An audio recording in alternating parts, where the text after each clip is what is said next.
Saudações, amigos do Ecomundo, como é que vocês estão? Vamos aí para mais um vídeo do canal. Deixa eu pegar aqui o suporte do microfone, né? Porque senão o microfone fica muito baixinho. Peço para você inscrever-se no canal, curtir, compartilhar, comentar, apoiar esse canal. Pega o link do vídeo, copia, cola, grupo de WhatsApp, Telegram, Twitter, Messenger, o que for. Na medida do possível, mantenha este canal, porque nem sempre tem assunto para falar aqui. Eu não vou ficar aqui fazendo clickbait para vocês. Vou fazer hoje uma resenha de um anime que eu vi na temporada de janeiro. Eu comecei a acompanhá-lo, ele é da temporada de janeiro, por sinal, de janeiro deste ano, 2026. E eu concluí, demorei um pouco para concluir, para falar a verdade, mas foi um anime de 12 episódios. QR Code que você está vendo ou lasnochespix@yahoo.com é a forma de você monetizar meu trabalho. Este canal nunca será monetizado, porque o ritmo dele é muito pequeno. Então, só por meio de doações que eu consigo ter uma recompensa, uma recuperação financeira do que eu gasto com computador, essas coisas todas, né? Microfone foi graças à doação de inscritos. Também tem o meu outro canal, Palácio delas Noites. Então, se você gostar de outros assuntos, no Palácio delas Noites tem outros assuntos. Aqui é coisa cultural, anime e tudo mais. Bom, gente, o anime que eu vi este ano foi An Adventure Daily Grind at Age 29. A rotina diária de um aventureiro aos 29 anos. Bom, para falar a verdade com vocês, eu imaginava que isso aqui era uma light novel, sem brincadeira. Quando eu vi o anime e tal, eu vi uma sugestão no YouTube. Foi no YouTube mesmo, né? Foi no YouTube. Que era a história tinha uns momentos engraçados, tal, aí japonês faz sempre aquela palhaçada. Bom, o que é a história? Bom, vamos contar aqui, vamos começar a falar sobre a história do anime.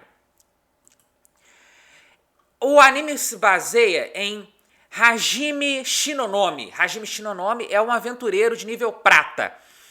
Ele vive numa pequena vila, um vilarejo bem pequenininho mesmo. Quem conhece Minas Gerais sabe, teria como comparação que esse vilarejo não chega a ser nenhum distrito. O que é um distrito, cara? Não sei o que é isso, não. Distritos são áreas urbanas fora da cidade sede, sabe? Você tem um município, uma cidade, vamos botar uma cidade sede aí de uns 6 mil moradores. Isso é muito comum em Minas Gerais. Aí tem uma... Você segue a rodovia um pouquinho, a rodovia estadual mesmo, ou às vezes uma rodovia vicinal mesmo, rural. E tem uma área urbana a uns, sei lá, 18 quilômetros, 20 quilômetros, até mais que isso, que tem lá seus 1.000 moradores, 600 moradores, 500 moradores. É uma área urbana mesmo, tem poste, às vezes tem um mercado, tudo mais e tal. Isso se chama distrito, tá? Para quem mora em cidades muito grandes não sabe como é que funciona isso. Bom, isso não chega nem a um distrito, é a vila do cara. É uma vila mesmo, tem aquela pegada fantasia medieval. E ele é o aventureiro, praticamente o único aventureiro da cidade. O que é um aventureiro nesse mundo? É aquela coisa padrão. É um cara que fica entrando em masmorras que surgem, sabe-se lá por quê. Enfrenta aí uns bichos tipo troll, sabe? Umas coisas assim. E nesse processo ele encontra uma garota. É uma garota lourinha, baixinha, muito infantil, sabe? E ela gruda nele e ele acaba, meio que a contragosto no início, abrigando a menina. Levando a menina com ele pra cidade, pra aldeia lá onde ele mora. Lembrando, sempre tem aquele padrão medieval. Então aí que não vai ser grande mesmo, né? Não vai ter nem comparação com o distrito mesmo. Vai ser, no máximo, dá pra comparar com o Arraial, mas sem aquele padrão medieval, fantasia medieval.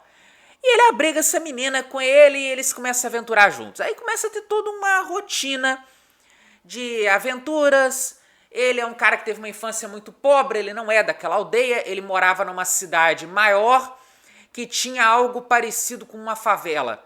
E nessa cidade maior ele cresceu, ele decidiu se tornar um aventureiro. Como que ele se tornou um aventureiro não é revelado.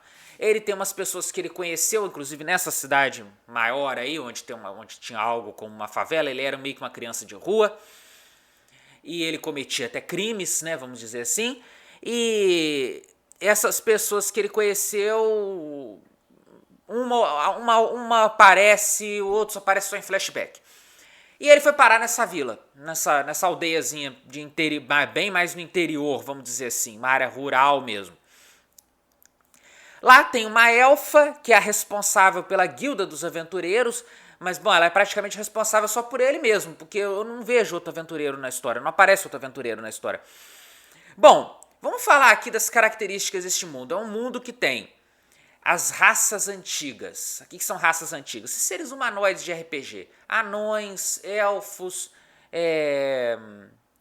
e os humanos, evidentemente. Mas basicamente só aparece anões, elfos e povo fera. Só que o povo fera tá miscigenado com os humanos. Então alguns têm características quase 100% humanas, com exceções, aquela bizarrice. Aí vem a minha parte, a minha crítica. Eu não aguento mais essa mania de anime de vai fazer uma pessoa que tem características caninas, ou lupinas, ou felinas, e faz a orelha aqui, no cabelo. Tem um mangá que eu comecei a ler recentemente, eu tenho que voltar a ler inclusive, se chama Tsuki Ogami, não lembro o resto do nome. Que tem um contexto assim, de gente que é... Na verdade é um contexto mais sobrenatural. São pessoas que são lobisomens, vampiros, e eles coexistem com os humanos. Como se fossem uns yokais assim, né? Eles coexistem com os humanos no Japão. Aí o rapaz vai estudar numa escola que tem uns yokais assim, uns bichos assim, e a garota lobisomem vira muito amiga dele. A orelha dela, lupina, tá no lugar da orelha. Gente, não é interessante ficar fazendo isso como parte do povo fera, sabe?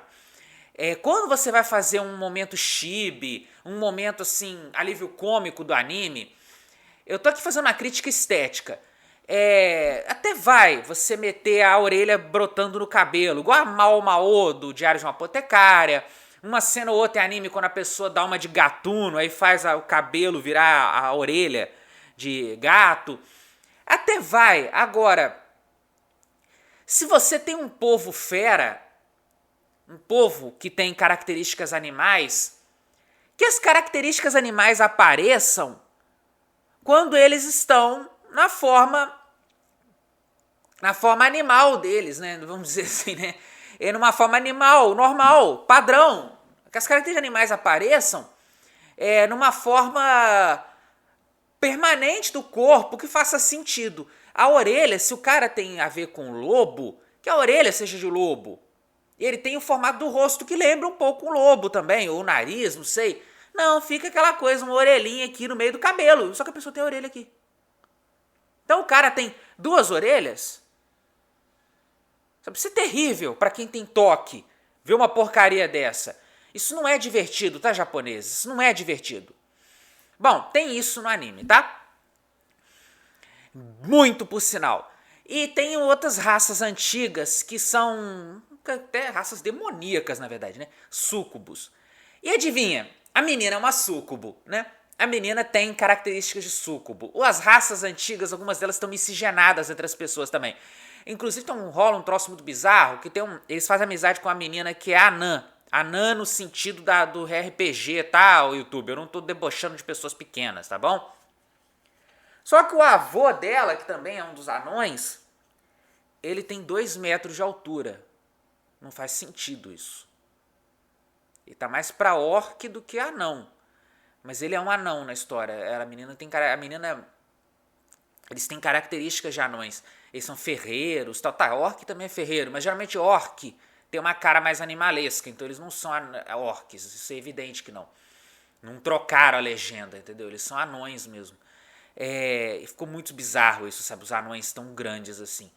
Não faz sentido o anão ter 2 metros de altura. E ele é gigantesco em todos os sentidos. Ele não é só um cara de 2 metros de altura, ele é largo também. Ele quebrou uma cadeira, porque sentou na cadeira, bum, a cadeira desabou. Claro, um cara gigante daquele. E tá mais pra gigante do que anão, né? Se você for parar pra pensar. Aí ficou muito bizarro isso, sabe? Um momento bizarrice. Tá, vamos levar isso como um alívio cômico. Como eu disse, esse anime me surpreendeu. Agora há pouco eu tava fazendo a pesquisa pra fazer o vídeo. Ele não é uma light novel, ele é um mangá. Geralmente esse tipo de bizarrice é feito em mangá, em light novel, né? Essas coisas assim de aventureiro. Mas faz sentido também não ser uma light novel, porque não é isekai, né? A maior parte das light novels tem alguma coisa isekai, né? Eu assisti de forma despretensiosa, porque eu achei que poderia ser engraçadinho, fofinho e tal, essas coisas assim. De vez em quando quer ver uns animes assim. E eu me lembrei um pouco de Goodbye Dragon Life, que estreou em 2024. E eu vi. Foi um anime que me deu vontade de ver na época, eu vi o anime inteiro. Na estreia dele, praticamente. No final de 2024, ele foi da estreia, ele foi da temporada de outubro de 2024. Goodbye Dragon Life. Goodbye Dragon Life não é bem um isekai, né? Ele é o seguinte, o dragão morreu, derrotado pelos aventureiros, aí rola uma parada budista que ele reencarna como um ser humano naquele mesmo mundo onde ele foi morto, tá? E ele cresce uma vida normal, tal, beleza. Mas ele sabe que ele foi um dragão. Ele ainda tem a consciência dracônica dele, vamos dizer assim. Aí o momento fofo é a Lâmia, né? Uma garota Lâmia que faz amizade com ele e tal. Eles começam a interagir juntos. Ele vive numa vila também. Ele tem um pouco de habilidade de magia, assim. Claro que ele tem muita habilidade de magia, porque ele é dragão, né? Mas ele tá com, vamos dizer assim, algumas limitações humanas, né? Ele tem o poder de sair do corpo dele, vamos dizer assim, sair o espírito do corpo dele. Ai, que coisa herética. E vai pro um plano dos deuses, onde ele bate altos papos com outras pessoas lá que não tem corpo físico. Bom, e Goodbye Dragon Life, ele é uma fantasia medieval misturada com Slice of Life, na verdade, né? Porque não tem inimigo de verdade no Goodbye Dragon Life. E esse aí me lembrou um pouco do Goodbye Dragon Life nesse sentido, porque não tem inimigo. Não tem inimigo, é basicamente um Slice of Life. Só que no mundo medieval. Slice of Life geralmente seria uma coisa assim, igual Mono, Yuru Camp, né? Ou Laid Back Camp. Mono até mais Slice of Life do que Yuru Camp, assim, se você for parar pra pensar. Aquele outro, gente, Nononbiori, esse Food for the Souls, que é um anime original, né, do ano passado, da temporada de abril do ano passado, Zatsutab Death's Journey, apesar de ter uma pegada mais assim, mulher independente que não precisa de macho, eu acabei desistindo de ver. Mas Zatsutab Death's Journey, ele também é um slice of life. É um slice of life de viagens, né, na verdade, né? Ela é uma mangaka, tal, sai viajando. Acabou que eu não concluí o anime, né? Talvez eu dê uma chance de tentar concluí-lo uma hora. Mas eu comecei a ver ano passado, vi uns 3 ou 4 episódios, né? Fiz um vídeo até e não concluí. Aí esse aí é um slice of life de fantasia medieval. Aí a menina... Só que a menina, assim, tem aqueles momentos palhaçada japonesa, né? A menina não vê como um pai. Ela acorda no formato súcubo. E é muito esquisito, porque tem hora que ela acorda, durante a noite ela se transforma. E essa amiga dele, uma das pessoas que ele conheceu quando ele morava na tal favela, é uma súcubo também, da mesma situação. Uma mulher que também tem poderes súcubo. Aí ela o ajuda, mais ou menos assim. Ela acaba indo morar nessa aldeia também. Na reta final do anime. Ela mantém uma loja que é na verdade uma casa de meretrício e eles são parceirões. Ele tem uma moralidade terrível, gente. Ele é um cara assim muito babaca. Ele quer pegar nas partes íntimas das mulheres. Ele é um cara muito escroto. E a menina não o vê como um pai. Ela quer que ele o veja como uma mulher. E ela de vez em quando usa os poderes súcubos para tentar, vamos dizer assim, controlá-lo. Tem um momento em que ele está dormindo, ele está sonhando, ele está na forma de criança e tem várias delas em volta dele. cantando uma musiquinha que daria cadeia aqui no Brasil, sabe? Se uma coisa dessa acontecesse, sabe? O Hajime gosta de pessoas menores de certa idade, sabe? Uma coisa assim. É uma música meio pedo, sabe o quê? Aí foi muito bizarro isso, sabe? Mas é... Aí ele acorda, ela tá em formato de súcubo. Ele fala pra ela parar com isso.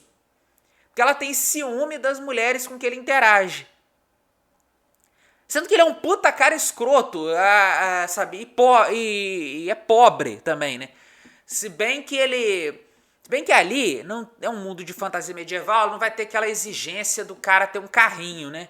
Pra comer mulher. E tem mulher que tem fantasia de dar pra homem fudido também, né? Tem que levar isso em consideração também. Tem mulher que gosta de dar pra homem fudido. Que gosta de viver uma aventura, uma relação proibida, suja, né? Tem mulher que tem esse tipo de fantasia mesmo.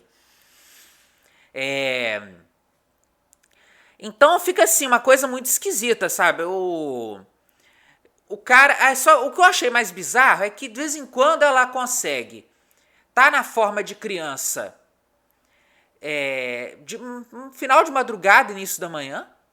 E tem vez que ela tá assim, já é à noite, ela já toma a forma de súcubo. E quando a forma súcubo dela, ela de uma criança ela passa por uma adolescente de 16 anos, vamos dizer assim, né?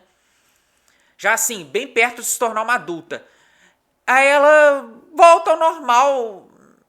Não é explicado como é que ela passou a controlar isso, porque ela acordava, ela durante a noite se transformava e acordava quando batia o sol nela, ela se transformava de volta normalmente em criança. Que ela vai ter tipo um crescimento normal de uma pessoa, de um ser humano normal, ela vai virar uma adolescente um dia, um adulto, né, uma coisa assim.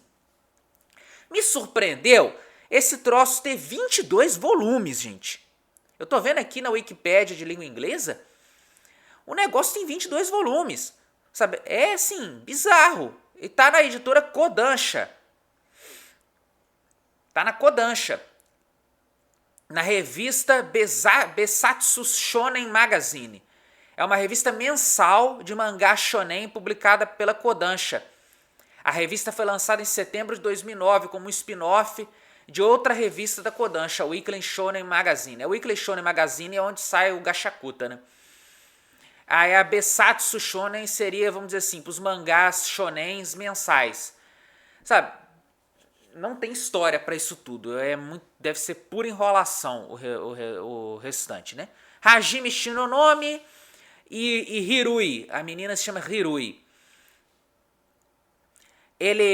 Ela não foi aceita no orfanato. Ele tentou levá-la até pro orfanato, tá? E ele acabou ficando junto com ela. Aí tem aqui, a Niango é a menina que é da raça dos anões. Sabe? E Olive é a elfa que é chefe da guilda. Sabe? Ele é bizarro pra caralho, sabe? É uma história, valeu a pena ver? Não é uma história grandes coisas mesmo não, sabe? Tem uns momentos fofura, tem um outro momento engraçado. A menina, a Ananzinha, ela é mais legal até. A menina que é da raça dos anões é mais legal até do que o...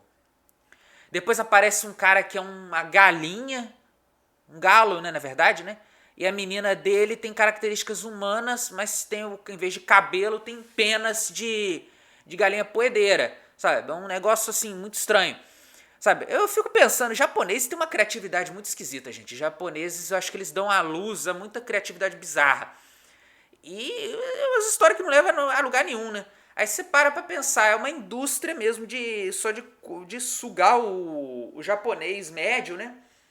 Pra vender brinquedo, no caso brinquedo não, né? Vender aqueles acrylic stand, né? Aquelas estatuazinhas de acrílico que muita gente compra lá no Japão. Figurinha, sei lá, carta, não sei se isso aí tem também, né? Deve ter, mas stand acrílico com certeza vai ter. Já tem, com certeza. Sabe, muito esquisito isso, sabe? É muita tentativa de sugar o japonês. E falta, sabe, um filtro melhor para poder criar histórias melhores também, né? Eu acho que já tá chegando num certo limite. Acho que o Japão vai precisar dar uma reinventada nisso aí, sabe? E eles ficam assim, tudo putinha, né? Putinho com a gente. As autoras, os autores ficam tudo putinho com a gente. Ai, eles estão... A gente faz um mangá pra agradar os japoneses. Então enfia o mangá naquele lugar, meu amigo. Cagão pra você. Aí depois vocês não reclamam da gente ler pirata, não, tá? Depois não vem reclamar, não, da piti em Instagram, da piti em Twitter, igual uma certa autora de um certo mangá da Weekly Shonen Magazine deu, né? Não vem da piti depois também, não. Que a gente tenta fazer a nossa parte. Vocês acham que vocês são o centro do mundo? Né? Bom, gente, tá aí. Sabe o que me rendeu bem com esse anime? Que valeu a pena acabar valendo. E nisso valeu a pena ver esse anime. Ele rendeu excelentes capturas de tela. Eu realizei várias capturas de tela, não com o intuito de piratear, tá bom? YouTube, Crunchyroll, não tava querendo piratear ninguém.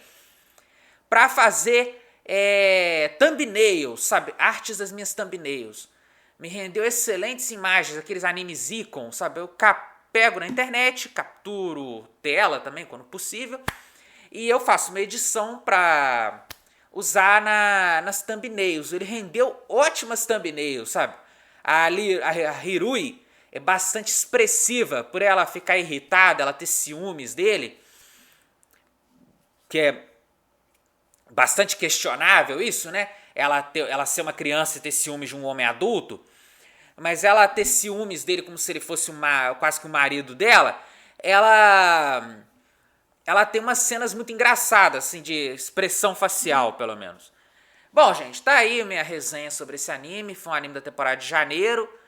Vê quem quer, segue minha opinião quem quer também. Fiquem com Deus, até a próxima.